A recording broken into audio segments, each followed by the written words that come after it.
Discuss करने जा रहे हैं chapter number 13 inter biology man and his environment के टॉपिक जो है 13.3 mains impact on environment.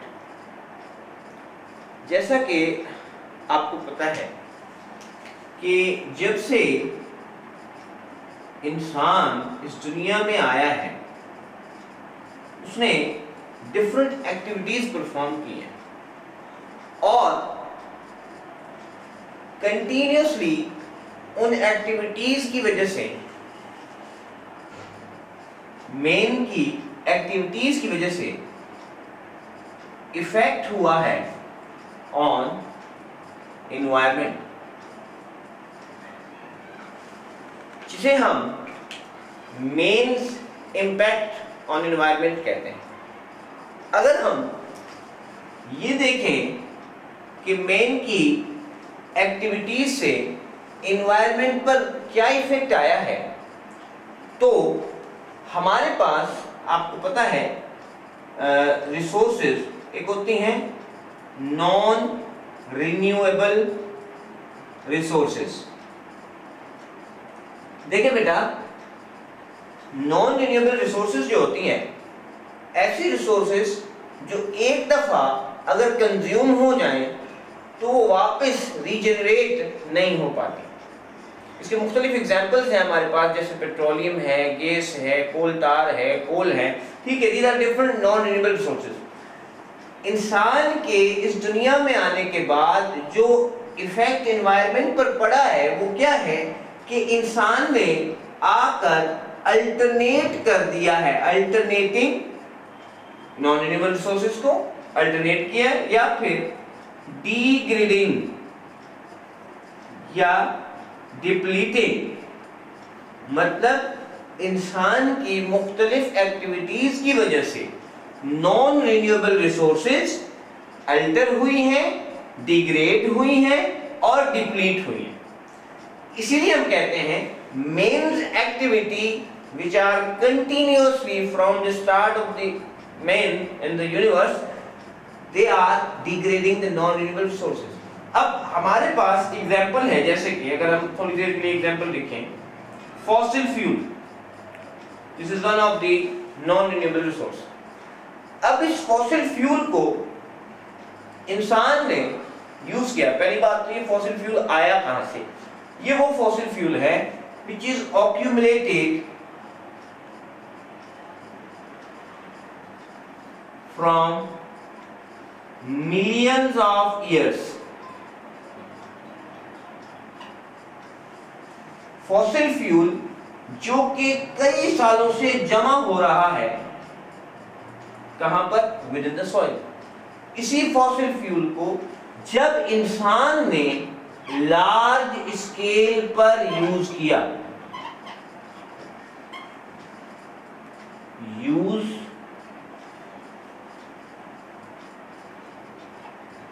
On large scale, जब हम ये कहते हैं कि इंसान की डिफरेंट एक्टिविटीज में नॉन रिन्यूएबल रिसोर्सेज डिग्रेड होती हैं, तो उनका एक एग्जांपल हमने लिया है फॉसिल फ्यूल, जो कि कई सालों से, मिलियंस ऑफ द ईयर से डेड बॉडी के डिकेइंग और डिपोजिशन की वजह से सॉइल में मौजूद था। अब फॉसिल फ्यूल को मैन ने लार्ज स्केल पर यूज किया। जब उन्होंने लार्ज स्केल पर यूज किया, now if there will be no alternate source, अगर हम ये कहें कि इस फॉसिल फ्यूल को जो हम लार्ज स्केल पर यूज करते हैं, इसका अल्टरनेट सोर्स नहीं आया, क्या होगा? One day it will finish. एक दिन आएगा ये खत्म हो जाएंगे। जब ये खत्म हो जाएंगे तो this makes the survival of human in difficult. Fossil fuel जो कई सालों से जमा था, उसको लार्ज स्केल पर यूज किया जा रहा है। अगर उसका कोई अल्टरनेट सोर्स नहीं मिलेगा वो एक दिन खत्म हो जाएगा। इसी तरह अगर हम बात करें फॉरेस्ट की, फॉरेस्ट हमें क्या प्रोवाइड करता है? देखें, इट प्रोवाइड्स टिम्बर, वो वुड जो हमें डिफरेंट फर्नीचर बनाने में यूज होता है। इट प्रोवाइड्स फायरवुड, लकड़ी जलाने के लिए काम होता है। And it also provide different source of fuel, हम इसको फ्यूल के तौर पर भी यूज करते हैं। अगर हम इसकी बात करें फॉरेस्ट की, तो फॉरेस्ट हमें टिम्बर प्रोवाइड करता है, फायरवुड प्रोवाइड करता है, और उसके अलावा this also provide us different medicines.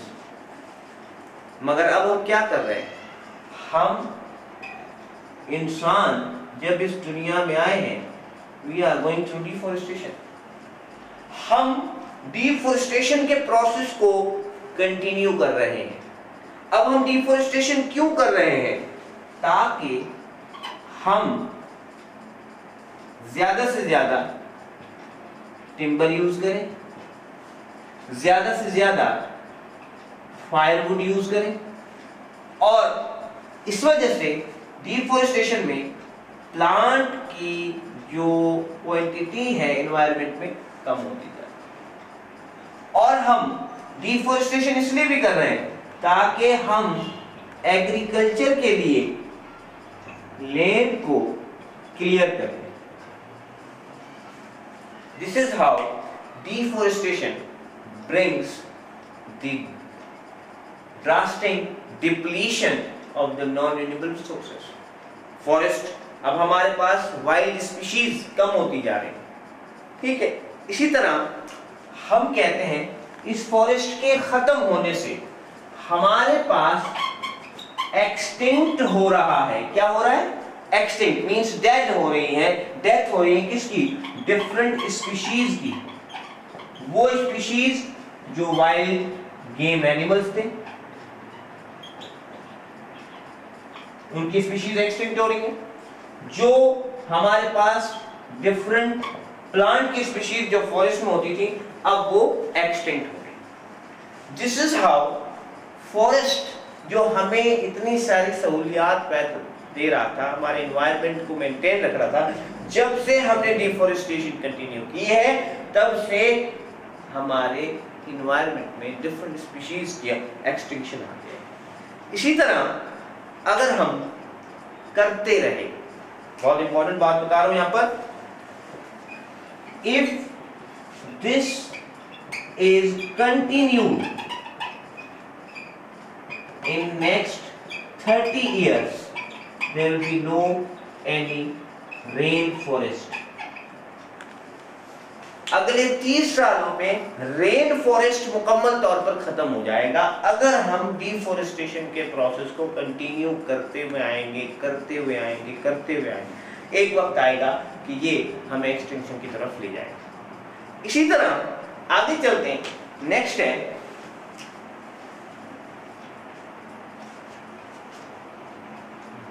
Nuclear.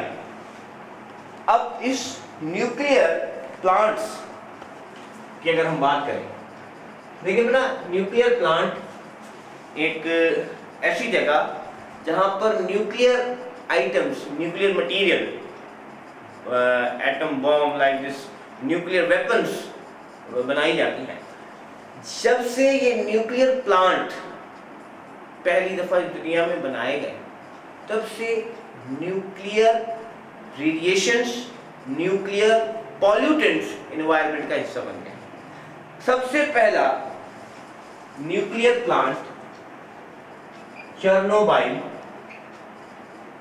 जो कि हमारे पास अगर आप देखें, चेर्नोबिल न्यूक्लियर प्लांट 1986 में रशिया में बनाया गया।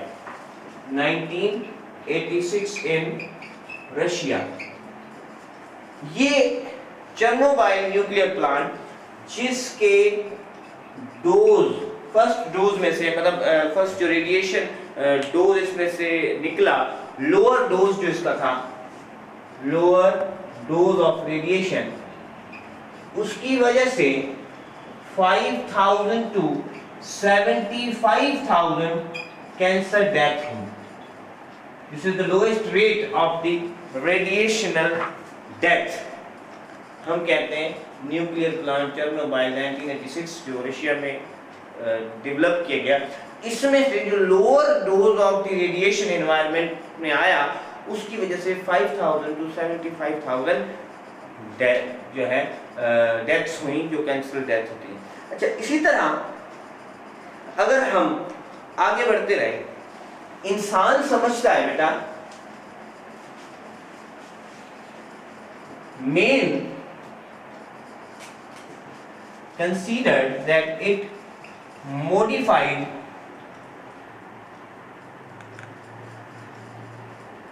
its environment। इंसान समझता है उसने अपना environment modify किया, हालांकि मॉडिफिकेशन से ज्यादा डेटीरियोरेशन हुई है environment की, डेटीरियोरेशन हुई। फॉर एग्जाम्पल, अगर इंसान ये समझता है कि उसने व्हीकल इजाद की for transport, but how much pollution this vehicle generate, कितनी पोल्यूशन है जो इस व्हीकल की वजह से, डिफरेंट मशीन्स की वजह से जो कि एनवायरनमेंट में पॉल्यूशन जनरेट हो रही है। ठीक है, इसी तरह हम कहते हैं ग्लोबल वार्मिंग, डिफरेंट गैसेस की वजह से जो एनवायरनमेंट में इन व्हीकल्स की वजह से आई, ग्लोबल वार्मिंग आ रही है। उसी तरह फ्लड्स आ रहे हैं, उसी तरह different acid rain, these are the different aspects, factors जो हमें बता रही हैं कि इंसान के आने से एनवायरनमेंट मॉडिफाई नहीं हुआ है, बल्कि वो डेटीरियोरेट हुआ है, वो डिस्टर्ब हुआ है, वो डिस्ट्रक्ट हुआ है। ठीक है, दिस इज हाउ हम कहते हैं कि इंसान की जितनी भी एक्टिविटीज हैं, फॉसिल फ्यूल को यूज करने की, फॉरेस्ट को डैमेज करने की, या न्यूक्लियर वेपन्स का इस्तेमाल करने की, these brings different effects on environment, जो कि हमारे नॉन रिन्यूएबल रिसोर्सेज को डिग्रेड कर रहे हैं, डिप्लीट कर रहे हैं। और जब ये डिग्रेड डिप्लीट होंगे, this makes the survival of human in difficult, ये ह्यूमन का सर्वाइवल डिफिकल्ट बना। ठीक है जी, तो ये हमने मेन एक्टिविटीज ऑन एनवायरनमेंट के डिफरेंट टॉपिक्स के बारे में डिस्कस किया। आगे चलेंगे, नेक्स्ट हमारा टॉपिक होगा पॉल्यूशन।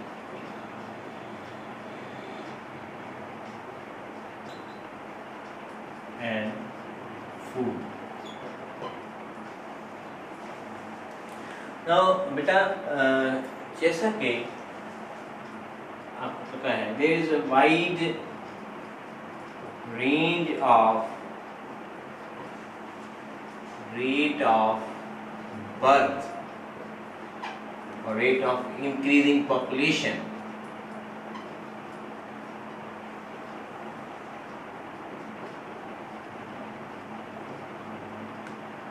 इन डिफरेंट कंट्रीज। हर कंट्री में रेट ऑफ पॉपुलेशन के बढ़ने का जो रेशियो है वो डिफरेंट होता है। मगर for instance, if we take a look to all over the world,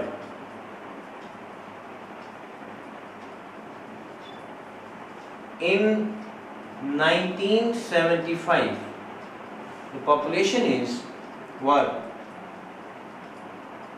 4 billion. Then in 1987 the population become 5 billion.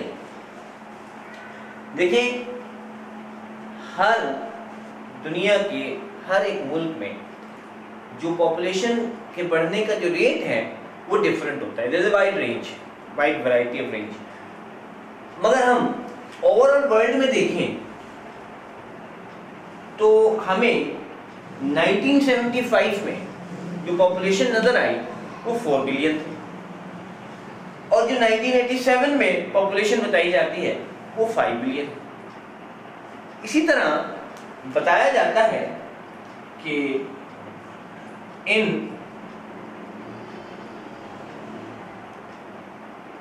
Last 20 years, अगर हम पिछले 20 साल में देखें तो डेवलप्ड कंट्रीज में increasing rate is 23% and under developed countries में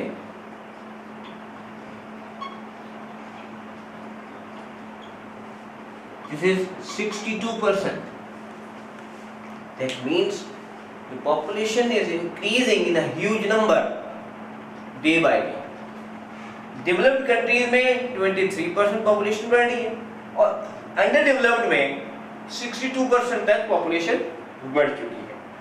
इसी तरह इसका मतलब है कि दुनिया में 2%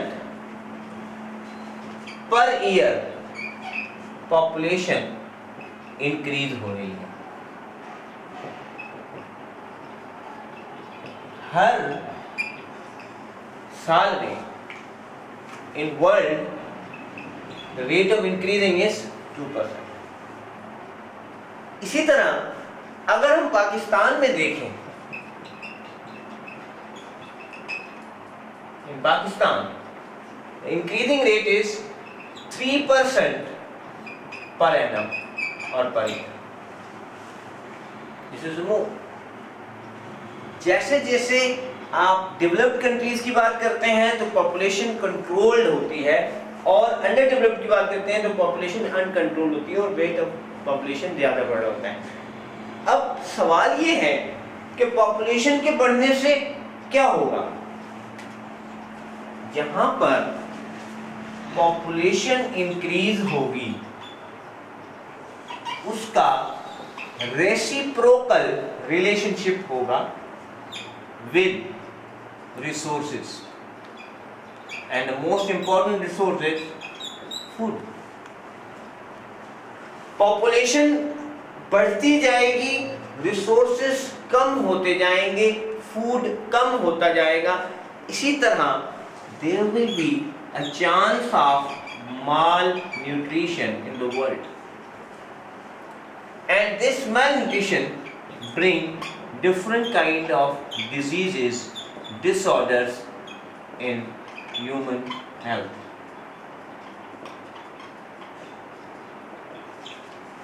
This is how हमें we need a population control, need of population control. Next हमारे पास यही आ जाता है कि पॉपुलेशन को कंट्रोल होना चाहिए, क्योंकि पॉपुलेशन अगर हम ये कहते हैं 1.8% के हिसाब से भी पर ईयर पॉपुलेशन इंक्रीज हो रही है in world, that means every year 95 billion peoples are added.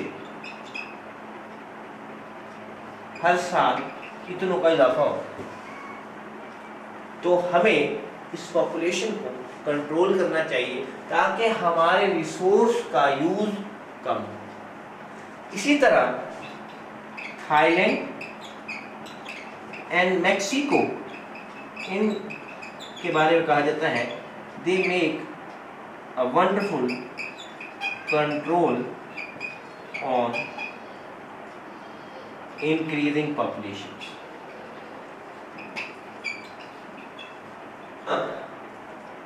कम करेंगे, कंट्रोल करेंगे, उतने रिसोर्सेज हमारे देर तक चलेंगे।